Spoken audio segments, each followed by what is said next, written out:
할렐루야. 오늘 하나님 말씀 호세아서 3장 1절부터 5절의 말씀입니다. 호세아서 3장 1절부터 5절의 말씀.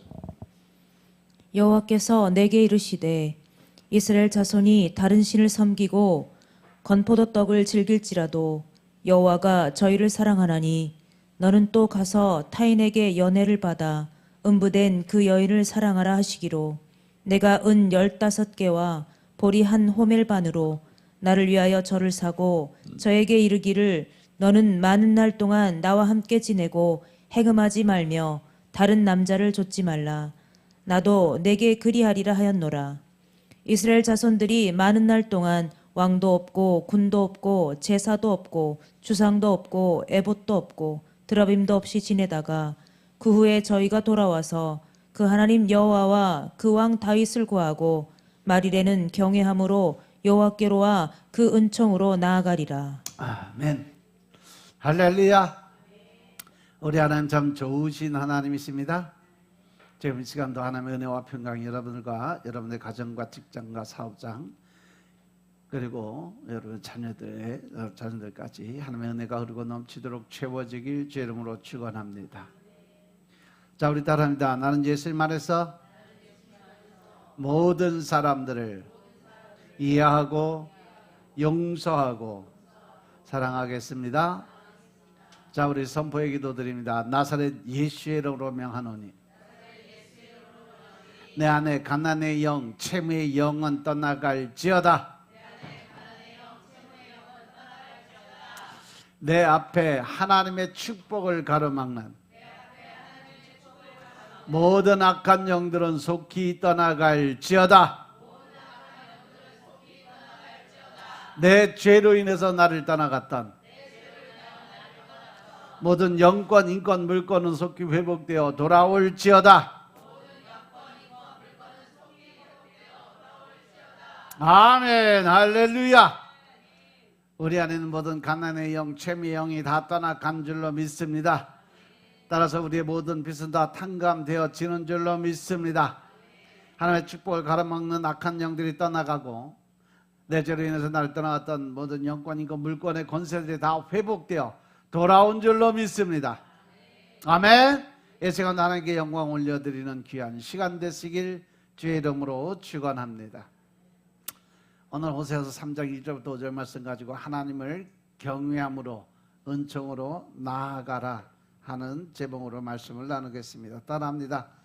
하나님을 경외함으로 은총으로 나아가라. 하나님을 경외함으로 은총으로 나아가라. 이 호세아서 3장의 말씀이 하나님의 명령과 선지자의 순종의 행동 그리고 여기서 이어진 예언으로 구성이 되어 있어요. 1절부터 3절은 하나님의 명령과 선지자의 순종을 따라가는 것, 4절, 5절은 예언에 관한 말씀. 물론 기록된 예언은 앞에서 본 것처럼 4절에 하나님의 심판과 5절에 하나님의 회복을 보여줘요. 심판 아니면 뭐 징계, 이거는 이스라엘 자손들이 많은 날 동안 왕도 없고 지도자도 없고 제사도 없고 주상도 없고 에봇도 없고 드라빔도 없이 지냈다고 그랬어요. 이것은 다 보면 우상성교. 이 드라빔이 뭐예요? 드라빔이 뭐예요? 야곱의 처 라헬이 몰래 숨겨갖고 나온 게 뭐야? 그 조상 귀신 모시는 그 신상이 바로 드라빔이에요. 우상을 섬기는 거예요. 이러한 일을 할 때 하나님이 하시는 게 심판 아니면 징계라는 거죠. 그리고 구원이란 건 뭐냐? 그 후에 이스라엘 자손들이 돌아와서 그들의 하나님 여호와와 그들의 왕 다윗을 찾고 마지막 날에 여호와를 경외함으로 여호와와 그의 은총으로 나아가는 것이 바로 구원의 역사다. 이것을 다시 말해서 이스라엘 백성들이 그렇게 우상시하던 왕과 방백들과 이스라엘은 사무엘 때부터 왕이신 여호와를 무시하고 왕을 달라고 하나님께 때를 쓰고 아주 강짜를 부렸어요. 그래서 생긴 왕이 누구요? 사울 왕이었죠.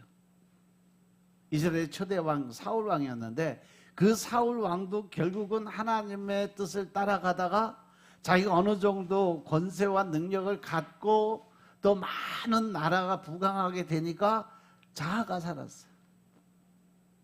그래서 모든 걸 하나님의 뜻대로 가는 게 아니라 자기 방법, 자기 식대로 가다가 결국은 하나님께 징계를 받아서 왕위에서 조금 폐위되는 그러한 사건이 벌어졌죠. 그리고 이제 바알에게 분향하고 금송아지상에 입맞추고 기륭 화복을 점치는 도구로 전락한 것이 뭐냐? 에봇이요. 에봇은 또 뭐예요? 제사장이 입는 옷이 에봇이라고 그래요. 그리고 가정에 안치하고 복을 준다는 음란의 신으로 섬기던 드라빔. 이것이 오랜 세월 동안 그들 손에서 하나님께서 이제 완전히 다 제하여 버렸죠. 즉 뺏어버리겠다는 얘기예요. 출애굽기 28장 1절부터 43절에 출애굽기 28장에 보면 제사장의 의복에 관해서 아주 상세하게 기록을 해놨어요. 제사장의 직분을 맡는 사람들은 아론과 그의 4명의 아들들의 이름을 거명하면서 지명하셨어요. 이로써 하나님은 레위 지파 가운데서도 아론의 후손들 가운데 아들들만 통해서만 세습되어 이어지게 한 것이 제사장의 직분이에요. 그래서 옛날에 이 제사장 즉 목사의 직분을 감당하는 사람들은 목사가 아버지고 그 다음에 대를 이은 것은 장자, 그 다음에 차자, 이런 식으로. 그리고 제사장의 직분에 거기 들어가서 계속 이제 교대로 몇 사람 필요하면 그 아들들이 다, 그래서 그 아론의 아들들을 그 4명의 아들들을 다 사용을 하게끔 되어 있어요. 저기 28장 1절에 보니까 너는 이스라엘 자손 중에서 내 형 아론과 그 아들들 곧 나답과 아비후와 엘르아살과 이다밀 그와 함께 내게로 나오기 위해서 나를 섬기는 제사장 직분을 행하게 하되. 이것은 결국 뭐야? 하나님께서 직접 다 그들을 지명해서 책봉을 한 거예요. 따라서 하나님이 제사장으로 세우신 그 직분에 승복하고 그들을 거룩하게 여기고 존귀하게 여길 수 있어야 된다는 거죠. 하나님이 제사장의 임무를 아론과 그의 아들들에게 위임하셨기 때문에 그들은 곧 하나님의 모든 권한을 가지고 그들에게 명령의 권한과 또 이 치리의 권한과 그들의 모든 그 일들을 다스릴 수 있는 권한을 받았어요. 그리고 하나님은 제사장의 직무에 위해서 거룩하고 성결한 옷을 지어서 입히라고 하셨죠.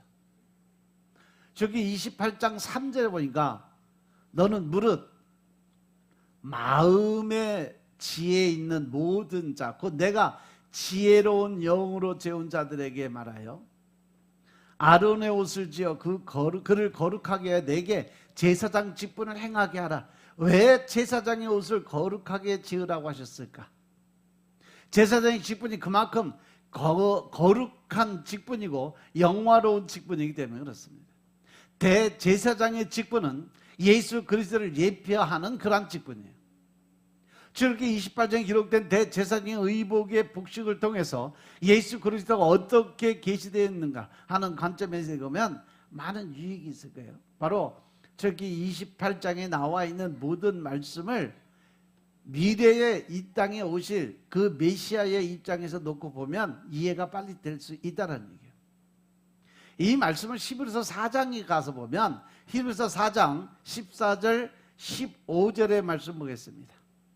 히브리서 4장 14절 15절의 말씀. 그러므로 우리에게 큰 대제사장이 있으니 승천하신 자 곧 하나님 아들 예수시라. 우리가 믿는 도리를 굳게 잡을지어다. 우리에게 있는 대제사장은 우리 연약함을 체휼하지 아니하는 자가 아니요 모든 일에 우리와 한결같이 시험을 받은 자로되 죄는 없으시니라. 아멘. 우리에게 오신 그 대제사장은 바로 하나님의 아들이고 우리가 믿는 도리를 굳게 잡을 수 있는 그 기본 틀이 된다. 그런데 그분은 우리의 연약함을 동정하지 못하실 리가 아니고 우리 일에 우리와 똑같이 채울했다는 것은 같은 시험을 받으신 그러한 하나님이라는 거죠. 그래서 제사장의 옷을 짓기 위해서 하나님은 특별히 지혜로운 영으로 채운 자들에게 명하라고 그랬어요.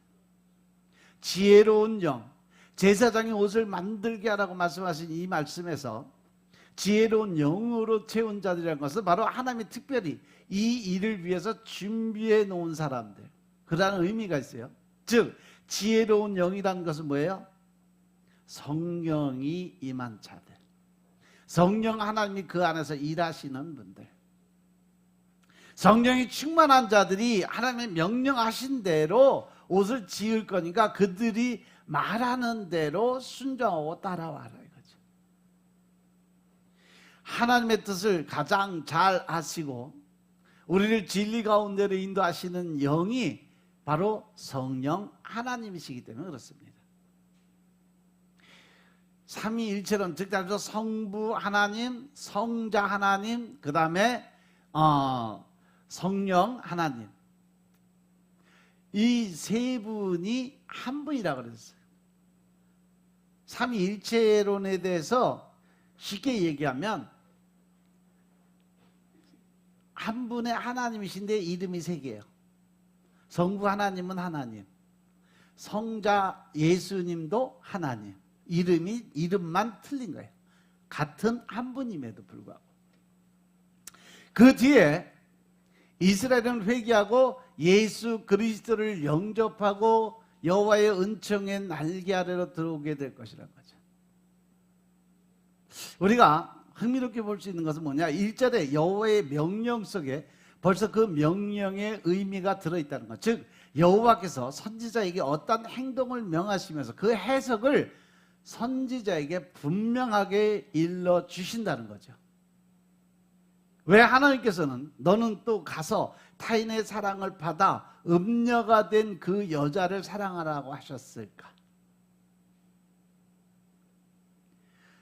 타인의 사랑을 받아서 음녀가 된 그 여자를 사랑해라. 집 나가서 바람 피고 집 나간 아내를 찾아가서 다시 데리고 가서 같이 살라는 얘기예요.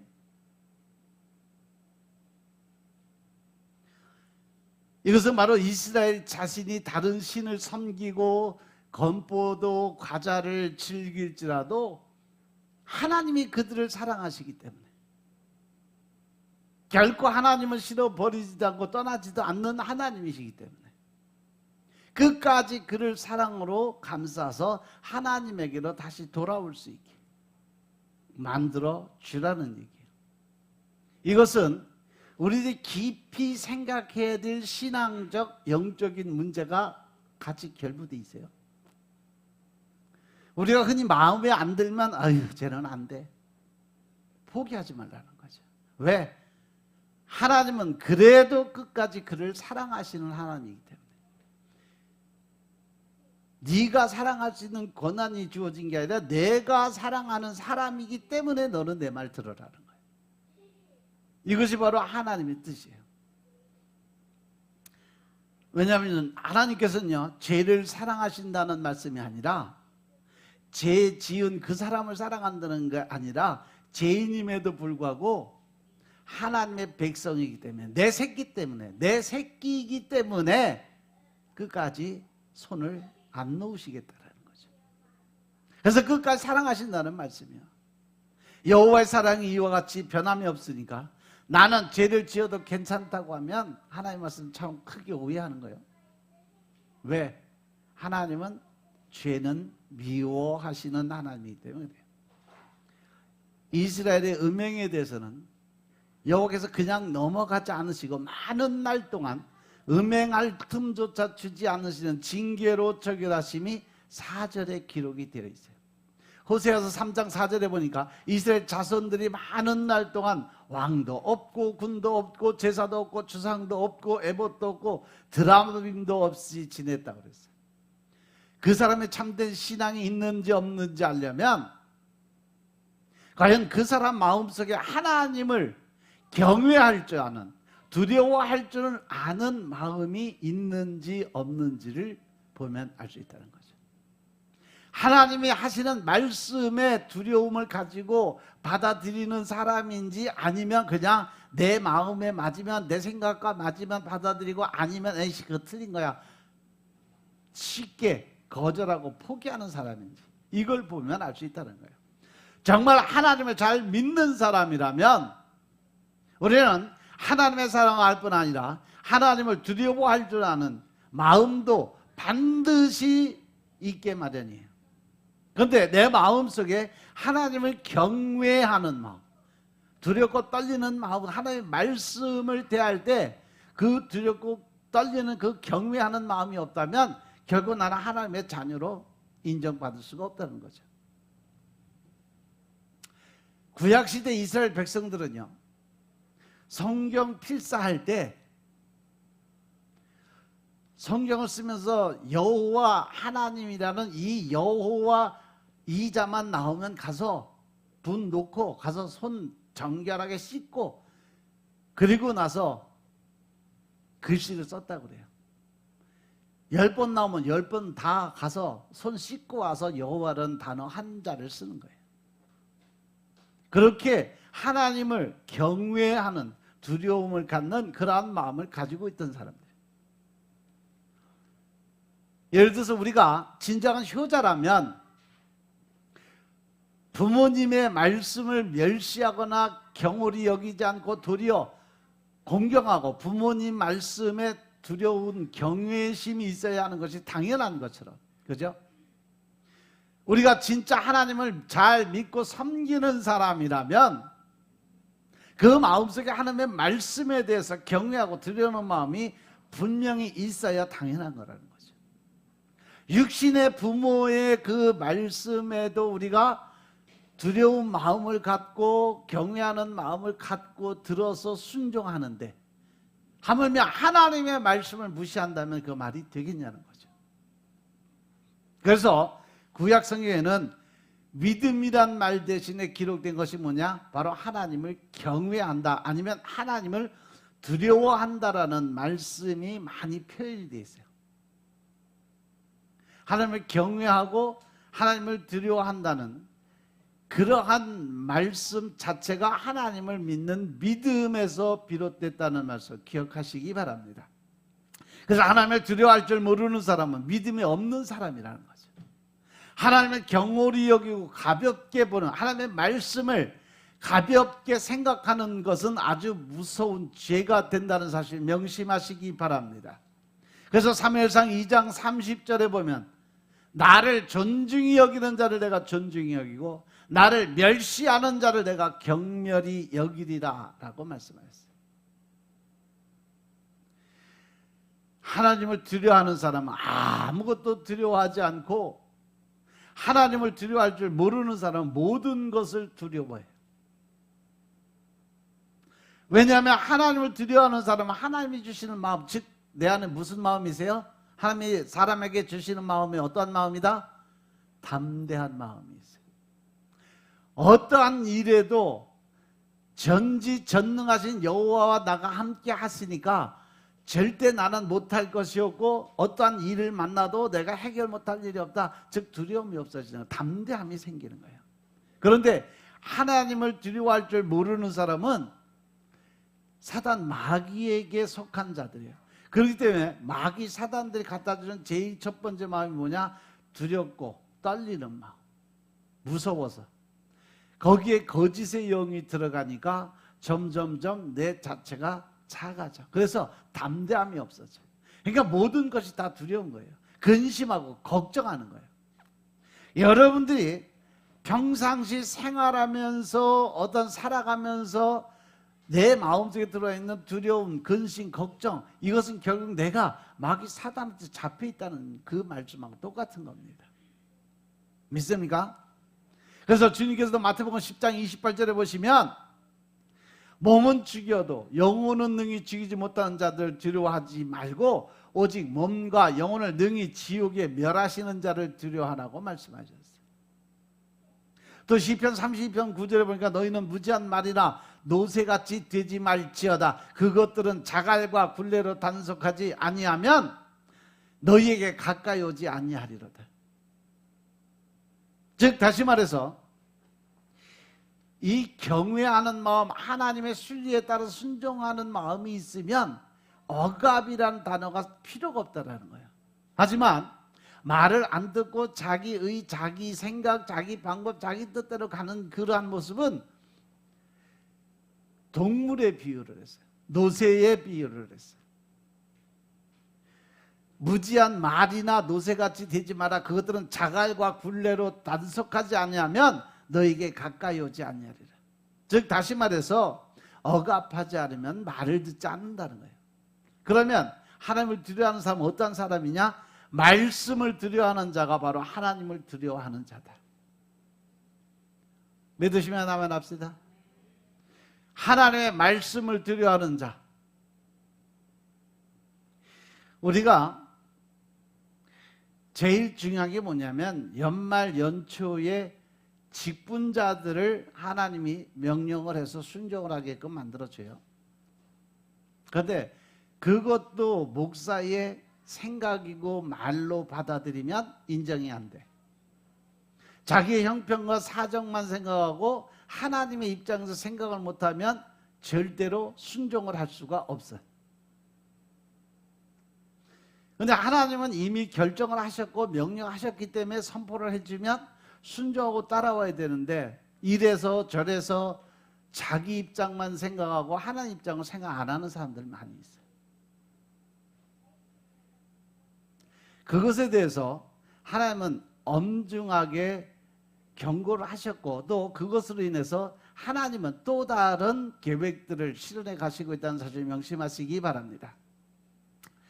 그래서 이사야서 66장 2절에 보시면 물은 마음이 가난하고 심령에 통회하며 나의 말을 인하여 떠는 자 그 사람은 내가 권고하려니와 라고 하셨어요. 권고한다는 말은 내가 그를 지켜준다, 보호한다, 돌봐준다 이런 의미예요. 내가 그를 보호해준다. 마음이 가난하고 심령에 통회하며 나의 말을 인하여 떠는 자, 즉 하나님의 말씀을 경외하는 마음 갖고 두려움과 떨림으로 받아들여서 순종하는 자는 하나님이 지키고 보호하시려니 이런 말씀이에요. 하나님의 말씀을 인하여 떠는 자, 그 사람을 돌봐주시겠다는 말씀이에요. 부모를 우리가 진짜 공경하고 잘 섬기는 자녀라면 부모의 말씀을 들을 것 생각할 줄 아는 것과 같이 참으로 하나님을 잘 믿고 섬기는 사람이라면 하나님의 말씀 앞에 두려움을 갖고 때에 따라서는 떨림의 마음을 갖고 살아야 될 줄로 믿으시기 바랍니다. 하나님의 말씀이라면 꼼짝 못하는 그러한 경외심이 있어야 하나님을 두려워하는 사람으로 인정받는다는 거죠. 이것이 없이는 교회 다니는 사람일 뿐이지 그냥 종교 생활하는 사람이지 신앙 생활하는 사람은 아니다라는 거예요. 오늘날 하나님을 믿고 그리스도인이라는 사람들 중에도 하나님의 말씀을 믿지 않고 두려워할 줄 모르는 사람이 많이 있어요. 그래서 하나님의 말씀을 인해서 떠는 그 사람은 진짜 복받은 사람, 하나님의 말씀에 순종할 준비가 되어 있는 자들, 그들이 바로 하나님의 축복받을 자인 것임을 깨달으시기 바랍니다. 에스라서 9장 1절부터 6절의 말씀을 보시면 에스라가 포로 생활에서 돌아와 보니까 제사장을 비롯해서 온 백성이 하나님의 말씀을 어기고 이방인과 혼인하고 또 거룩한 성일 주의를 범하고 엉망진창으로 사는 모습이 그려져 있어요. 에스라서 9장 1절부터 6절까지 말씀 보겠습니다. 이 일 후에 방백들이 내게 나와 가로되 이스라엘 백성과 제사장들과 레위 사람들이 이 땅 백성과 떠나지 아니하고 가나안 사람과 헷 사람과 브리스 사람과 여부스 사람과 암몬 사람과 모압 사람과 애굽 사람과 아모리 사람의 가증한 일을 행하여 그들의 딸을 취하여 아내와 며느리를 삼아 거룩한 자손으로 이방 족속과 서로 섞이게 하는데 방백들과 두목들이 이 죄에 더욱 으뜸이 되었다 하는지라. 내가 이 일을 듣고 속옷과 겉옷을 찢고 머리털과 수염을 뜯으며 기가 막혀 앉으니 이에 이스라엘 하나님의 말씀을 인하여 떠는 자가 이 사로잡혔던 자의 죄를 인하여 다 내게로 모여 오더라.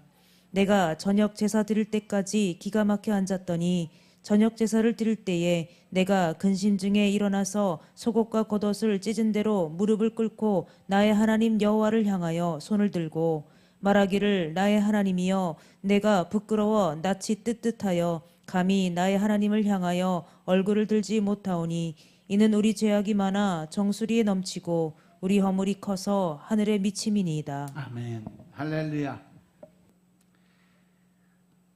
이러한 죄 지은 모습을 보면서 하나님의 말씀을 두려워했던 에스라가 내가 이 일을 듣고 속옷과 겉옷을 찢고 머리털과 수염을 뜯으며 기가 막혀 앉아있다고 그랬어요. 넋이 나갔다라는 거예요. 그렇게 에스라의 마음속에 뭐가 있어서 하나님을 경외하는, 하나님의 말씀을 두려워하는, 감히 하나님의 말씀을 거역하고 살아가는 자체가 인정이 안 된 거예요. 그래서 그는 옷을 찢고 수염을 쥐어 뜯으며 기가 막혀서 앉아있는 거예요. 이에 이스라엘 하나님의 말씀을 인해 떠는 자가 이 사로잡혔던 자의 죄를 인해서 다 내게로 모여오더라 그랬어요. 바로 이 사건을 통해서 에스라의 이 모습을 보고 이스라엘의 대회개 운동, 회개의 부흥이 일어나기 시작을 했어요. 잠언 13장 13절을 보면 말씀을 멸시하는 자는 패망을 이루고 계명을 두려워하는 자는 상을 얻는다라고 하나님 말씀을 기억하시기 바랍니다. 여러분, 하나님의 말씀을 마음판에 새길 수 있는 여러분들의 신앙인이 되시길 주님을 축원합니다. 말씀을 멸시하는 자는 패망한다고 그랬어요. 하지만 계명을 두려워하는 자, 하나님의 말씀을 두려워하는 자가 하나님의 상급을 얻는 자라고 말씀했어요. 하나님의 말씀을 두려워하고 떨 줄 아는 자라야 하나님께서 그를 보호하시고 상급을 주시는 거지, 하나님의 말씀을 멸시하는 사람은 하나님도 그를 귀중하게 여기지 않고 축복하지 않는다는, 도리어 패망의 길로 들어가게 하신다는 거죠. 사람들이 이 교만의 마음이 커지면 하나님을 멸시하고 불순종하고 더 나아가서 내 멋대로 자기 생각대로 자기 방법대로 하던 그러한 삶을 살아가게 돼요. 이 대표적인 사람이 누구냐? 바로 사울왕이에요.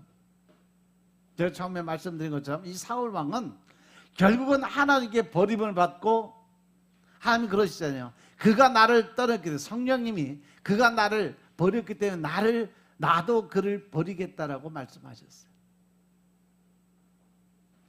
그래서 하나님께 버림받고 성령이 떠나고 악령에 사로잡히니까 결국 미친 짓하고 다윗을 죽이려 쫓아다니다가 결국은 전쟁에서 패망하여 자기 아들들과 더불어서 전사를 하는데, 사울은 자기 칼을 자기 배에 의지해서 서서히 엎드려서 자기 배를 찔러서 자기가 자살하는 사건이 벌어졌어요. 그나마도 칼로 찔렀는데 죽지 않으니까 지나가는 아말렉 청년을 보고 죽여달라고 해서 비참한 종말을 구했죠. 하나님의 말씀을 인해서 떠는 자는요, 마귀도 그 사람을 무서워서 떨게 돼 있어요. 왜? 하나님이 그를 지키고 보호하고 계시니까. 여러분들의 눈에는 보이지 않는 여러분들 각 사람마다 수호 천사들이 있어요. 여러분을 지키고 여러분과 같이 동행하고 다니는 천사들이 하나씩 다 붙어 있어요. 그리고 하나님의 일을 귀하게 또 하나님의 그 말씀을 이 경외하는 마음을 가지고 듣는 사람들에게, 즉 하나님 말씀에 순종을 잘하고 하나님의 뜻대로 살기 노력하는 사람들에게는 수호천사가 둘이 될 수도 있고 셋이 될 수도 있어요. 여러분들 항상 보면 큰 애들은 여러분들 뒤를 따라다니는데 작은 애들은 여러분들 어깨 위에 올라가 있어요. 대개 보면 왼쪽 어깨에 올라가 있어. 근데 지금 여기 그런 사람 많아요. 천사들을 일을 하도 안 시켜갖고 애들이 맨날 먹고 자고 띵구르 띵구르 띵구르만 해가지고 동글동글한 천사들이 있어. 급한 일이 있어서 날아가야 되는데 몸이 뚱뚱해서 못 날아가는 애들. 그런 사람들 되게 말씀 안 먹고 기도 안 드리는 사람들. 기도를 드려야 천사들이 움직이지. 하늘나라 기도 그 쟁반을 들고서 기도한 대로 받아서 하나님한테 올라가야 되는데 기도를 안 하면 받아가고 올라갈 게 있어야지. 그러니까 맨날 앉아서 띵그루 띵그루 놀고 그냥 자빠져만 있으니까 살이 디륵디륵 쪄가고 날지도 못하는 그러한 천사들 데리고 있어. 수호천사 그래봐. 여러분들 저 위험한 일 생기고 어려운 일 생기면 수호천사가 그거 도와줘서 해결해 줘야 되는데 아무 일을 못해요. 할 수가 있어야지 일을 하지. 그러니까 평상시 잘려. 평상시 기도도 열심히 하고 천사들 일을 시켜가고 걔들이 팔딱팔딱 뛰어다니게 만들어야지. 맨날 앉아서 그냥 천사 일도 못 시키고 그냥 앉아서 놀고 먹고만 하고 있으니까 여기서 그러고 있는데 하늘나라로 올라가서 뭐 나 도와줄 일이 있겠어? 결국은 이 사울 왕도 자기가 무너진 이유가 뭐냐면 자아예요. 자기 교만이에요. 자기 방법, 자기 뜻이 옳다 이거죠. 내가 그래도 그때 당시에 전 세계를 통일한 사람이나 왕이나 마찬가지요. 그때 당시에 그 일대를 다 잡았으니까. 더 이상 나아갈 데가 없었으니까. 알렉산더 대왕이 마지막 인도 그 넓은 땅을 정복하고 나서 더 이상 내가 정복할 땅이 없다고 울었다고 하는 그러한 사건이 있던 것처럼 사울 왕이 이미 전 세계를 통치했던 사람이 사울 왕이에요. 그러고 보니까 뭐가 들어와? 내 위에 아무것도 없다 이거지. 내가 최고란 얘기죠. 그러니까 내 마음대로 내 뜻대로 하겠다는 얘기죠. 그래서 하나님 앞에 드리는 제사장 꼭 제사장이 드려야 됨에도 불구하고 제사장이 하루 늦게 왔다고 지가 먼저 드려버린 거예요. 그것 때문에 결국은 하나님의 징계 받아서 하나님의 심판을 받았던 거죠. 따라서 우리가 하나님의 사람들이 하나님의 말씀에 떨 줄 모르고 하나님을 멸시하고 만홀하게 여기면 반드시 징계받는 사실 명심하시기 바랍니다. 두 번째가 뭐냐? 범죄함을 두려워하는 자는 하나님을 두려워한다는 거죠. 정말 하나님을 두려워하는 사람은 하나님 앞에 범죄하는 것을 심히 두려워합니다.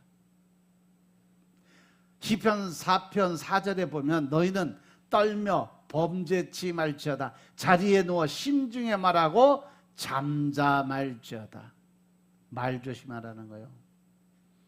함부로 말하면 그걸로 인해서 죄를 짓게 된다는 거예요. 그래서 마음속에 품고 입으로 뱉지 말라는 거예요. 너희는 떨며 범죄치 말자다. 자리에 누워 심중에 말하고 잠잠할지어다. 할렐루야. 죄를 짓는 것을 두려워할 줄 알아야 진정한 신앙인으로서 살아가는 모습인 것임을 믿으시기 바랍니다. 사람의 눈에만 들키지 않으면 죄 짓는 일은 식은 밥 먹듯이 하고 범죄하고도 애통하는 마음을 갖지 않고 두려워할 줄 모르는 사람은 하나님을 사랑하는 진정한 신앙의 마음이 없는 거죠. 하나님께서 하나님의 때가 되면 반드시 심판할 일이 생긴다. 마틴 루터가 언제나 자기가 지은 죄를 깨닫고 절도할 정도로 깊은 깨달음이 왔다고 그래요. 자기가 살아온 세월을 돌아보니까 온갖 죄 지은 것밖에 잘한 게 하나도 없더래요. 그렇게 죄를 두려운 사람이기 때문에 암흑시대에 흑암의 장막을 걷어치우는 위대한 종교개혁자가 될 수 있었다는 거죠. 요셉이 청년 시절에 애굽 군대 그 보디발 장군의 집에서 종로로 탈 때 뜻밖의 주인집 그 장군의 아내가 그 미모의 얼굴과 아름답고 여염한 자태로 사랑을 고백해 왔어. 둘이 남았을 때 그냥 이 요셉 청년을 꼬시느라고 그냥 지가 옷 벗고 달겨들다가 요셉이 하나님을 두려워서 나는 결코 그럴 수 없다라고 고백을 하고 옷 잡은 거 벗어 던지고 도망을 갔어요. 창세기 39장 9절에 보니까 내가 어찌 이 큰 악을 행하여 하나님께 득죄하리요라고 했어요. 그만큼 요셉은요 하나님의 그 앞에 죄짓기를 두려워했던 사람이에요. 그런데 이 사람도 결국 끝에 가서 애굽의 총리가 되고 난 이후에 성경 말씀 보세요. 모든 영광을 하나님께 올려드렸던 사람이 애굽 총리가 되고 난 이후에 모든 영광을 다 애굽 왕에게 돌려요. 하나님한테 영광 올려드린 거 한 번도 없어요. 결국은 하나님께서 주신 축복을 인간의 왕에게 다 올려드리고 나니까 요셉의 대가 거기서 끊어져 버려요. 흔히들 여러분들 요셉의 축복을 구하는 사람들 많이 있는데 3대가 멸하는 축복이요. 그거 말씀을 끝까지 잘 보셔야 돼요. 요셉이라고 뭐 본능이 없거나 그녀가 싫었던 거 아니죠. 오직 하나님을 두려워하고 죄짓기가 두려워했기 때문에 요셉은 하나님의 큰 축복을 받고 심히 존귀한 사람으로 들어갔어요. 여기까지가 하나님의 받은 은혜고 축복이었어요. 그 이후부터는 하나님을 마들이 여기는 삶으로 바뀌어버립니다. 죄짓기를 두려워할 줄 알아야 하나님이 존귀한 사람으로 인정해 준다는 사실 명심하시기 바랍니다. 이사야서 43장 4절의 말씀처럼 내가 너를 세상에 어떠한 것보다 존귀하고 보배롭게 내가 너를 지었노라고 말씀하셨어요. 우리는 이 땅에 가장 존귀하고 보배로운 존재로 이 땅에 태어났음을 깨달으시기 바랍니다. 일시적인 죄악의 쾌락보다도 죄의 결과 그 심판의 수백 배 수천 배 더 크고 길다는 사실을 깨닫고 범죄하기를 두려워하는 사람이 참으로 지혜가 있는 사람이라는 사실을 명심하시고 범죄와 멀리 살아갈 수 있는 여러분들 삶이 되시길 주님으로 축원합니다. 세 번째 뭐냐, 하나님의 선하심에 두려워하는 자가 하나님을 두려워하는 마음을 갖는다. 하나님의 징계와 심판만 두려워하는 것이 아니라 하나님의 은혜와 축복을 주시는 그 하나님의 선하심에 두려운 마음을 가질 줄 알아야 된다라는 거예요.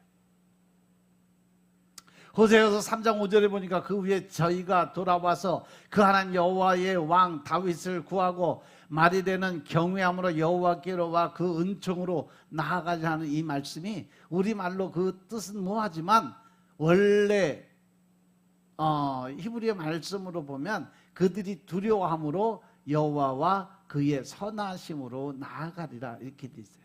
그러면 하나님의 선하심을 두려워한다는 것이 무엇을 의미할까? 이것은 하나님의 놀라운 은혜와 축복을 받고 난 뒤에 감사드리고 감격할 뿐 아니라 나 같은 부족한 것이 이런 놀라운 축복과 은혜를 받아서라고 하나님의 선하심에 대해 감사하고 두려워하는 마음을 갖는 거예요. 나같이 이렇게 부족하고 아무것도 없는 내게 하나님의 은혜로 하나님의 축복으로 이렇게 먹고 살 수도 있고 많은 어떤 명예와 권세를 얻을 수도 있고 더 나아가서 내가 한 일 아무것도 없음에도 불구하고 오직 하나님을 믿는 믿음만을 가지고 살아갔음에도 불구하고 하나님께서 내게 많은 것을 주신 것에 대해서 감사하는 그 축복과 은혜를 받은 것에 대한 감사의 마음을 갖는 거예요. 이러한 마음이 있어야 진정한 믿음의 사람이고 하나님을 두려워하는 사람인 것임을 깨달으시기 바랍니다.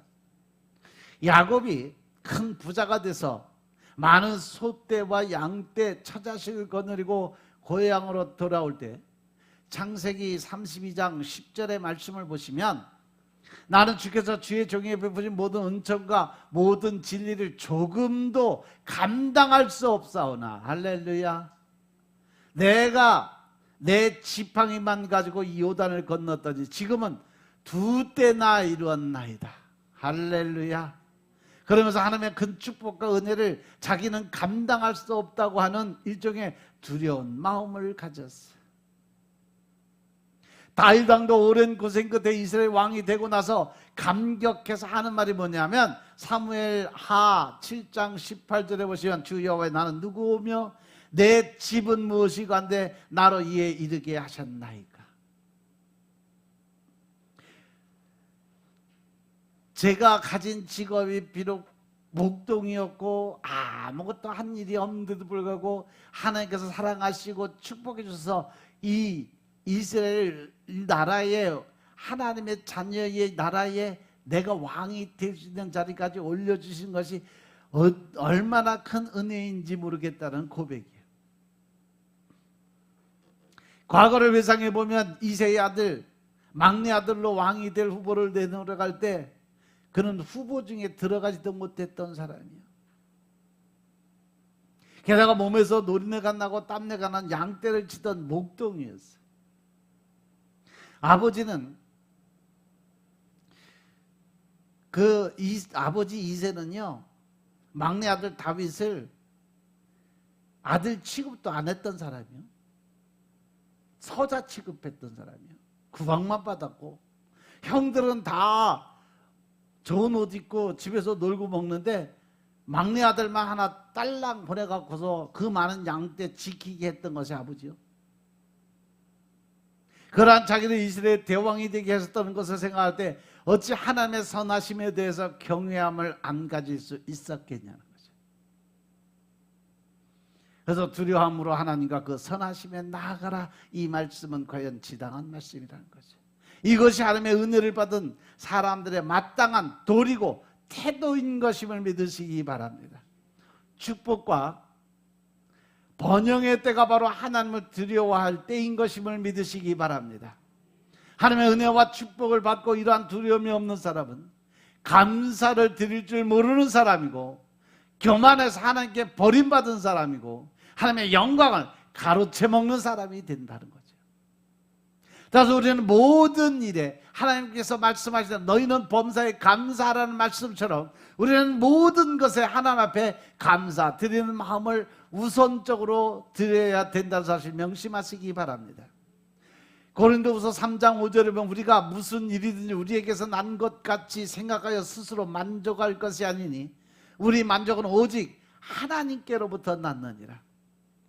우리가 만족하고 기뻐하고 즐거운 일이 생길 수 있는 것은 하나님이 그렇게 만들어 주셨기 때문에 일어날 수 있는 일이었다. 너희들의 힘으로 너희의 능력으로 할 수 있는 것이 아무것도 없다. 하나님이 그것을 허락하셨고 인정을 했기 때문에 그 일은 이루어질 수밖에 없었던 거다. 이 말씀이에요. 그러니까 너희가 모든 것에 대해서 하나님께 감사드려야 될 분명한 이유를 지명해 주는 거예요. 우리의 만족과 행복을 느낄 때 그 은혜와 축복에 대해서 하나님께 감사드리고 감격한 나머지 하나님을 두려워하고 경외하는 마음을 가진 여러분들이 되시길 주님을 축원합니다. 신명기 8장 12절부터 14절 말씀 보겠습니다. 신명기 8장 12절에서 14절의 말씀. 내가 먹어서 배불리고 아름다운 집을 짓고 거하게 되며 또 내 우양이 번성하며 내 은금이 증식되며 내 소유가 다 풍부하게 될 때에 두렵건대 내 마음이 교만하여 내 하나님 여호와를 잊어버릴까 하노라. 여호와는 너를 애굽 땅 종되었던 집에서 이끌어내시고 아멘. 거기까지 갑시다. 핵심은 그거예요. 내가 먹어서 배불리고 아름다운 집을 짓고 거하게 되면, 잘 먹고 잘 살 때, 또 내 우양이 번성해 내 은금이 증식되면 내 소유가 다 풍부하게 될 때에, 즉 다시 말해서 집안에 재물이 흘러 넘쳐남을 때, 드렸건대 내 마음이 교만해서 내 하나님 여호와를 잊어버릴까 조심하라는 거예요. 이 말씀은 내가 선줄로 알았을 때 넘어질까 조심하라는 말씀과 같은 맥락의 말씀이에요. 오늘날 많은 사람들이 이와 같이 은금이 증식되고 부자로 살게 될 때, 많은 사람들이 하나님을 잊어버리고 교만해지는 마음을 갖고 살아가는 모습을 볼 수가 있어요. 하지만 하나님은요, 하나님을 두려워하는 자가 진정한 하나님의 축복의 통로를 여는 자인 것임을 깨달으시기 바랍니다. 우리가 하나님을 경외하는 마음을 가지고 있을 때 하나님의 보좌를 움직이는 능력이 그 안에 있음을 깨달으시기 바랍니다. 그래서 하나님의 말씀을 두려워하고 범죄함을 두려워하고 하나님의 그 선하심에 두려워하는 사람이 깊은 신앙을 가진 사람인 것임을 깨달으시기 바랍니다. 이러한 사람을 하나님께서는 더 끝까지 포장해 주시고 축복해 주시고, 더 나아가서 은혜 위에 은혜를 더해 주시고 축복 위에 축복을 더해 주는 줄로 믿으시기 바랍니다. 여러분들이, 제가 여러분들에게 매일 강단에서 만날 때마다, 시간 되는 때마다 말씀 먹어라, 기도 드려라, 말씀을 통해서 하나님을 만나야 된다, 그래야 하나님과 가까워진다. 올해 대전생인교회 1월달 달력 말씀표가 뭐예요? 부르지. 작년 우리 교회에 주신 말씀은 올해 1월달 첫 페이지가, 작년 우리 교회 주신 말씀이 올해 1월 우리 교회 달력 첫 페이지에 딱 나와 있어요. 욥기서 22장 23절 말씀. 그래서 이게 하나님이 올해 또 리마인드를 시키는구나. 하나님과 친하고 화목하라고, 그래야 복을 받는다고. 하나님하고 친하려면 말씀하고 친해야 된다니까요. 믿습니까? 믿습니까? 그렇게 말씀하고 친해야 내가 하나님과 친할 수 있고, 하나님과 친하고 화목한 마음을 가져야 우리가 진정한 축복의 통로의 주인공이 될 수 있다는 사실 명심하시고, 말씀을 경외하는 마음을 가지고 그 말씀을 끝까지 순종하고 지킬 수 있는 자들이 되시길 주님으로 축원합니다. 26년도 이제 벌써 한 달이 후딱 지나갔어요.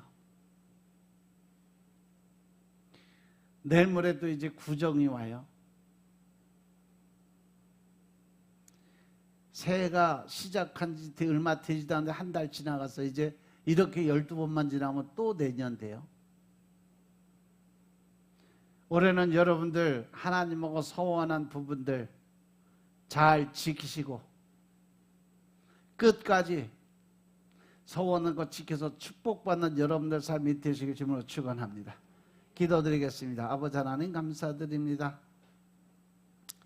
우리가 하나님을 경외함으로 은총을 받을 수 있는 길을 열어주시니 감사합니다. 늘 신령과 진정의 마음을 가지고 하나님 나라의 일꾼의 자리에 서게 하심을 감사드립니다. 오늘도 아버지 은혜 가운데 우리가 살아갈 수 있도록 주님이 축복하시고 하나님의 의와 뜻을 세워가며 주님의 영적인 권세와 능력의 삶을 살 수 있도록 주님이 축복하옵소서.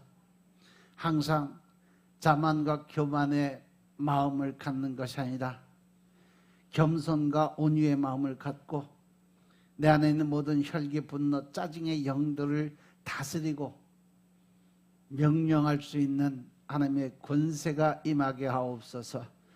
그들과 싸워 늘 이길 수 있는 능력자 될 수 있도록 축복하옵소서. 또한 사랑은 모든 허다한 죄를 덮어준다고 했사오니 우리가 남의 허물을 들추는 것이 아니라 이제는 그들의 허물을 감싸고 안아서 사랑으로 녹여내는 그러한 믿음의 군사를 될 수 있도록 축복하옵소서. 모든 말씀 우리 주 예수 그리스도의 이름으로 감사드리며 기도드려 싸움나이다. 아멘.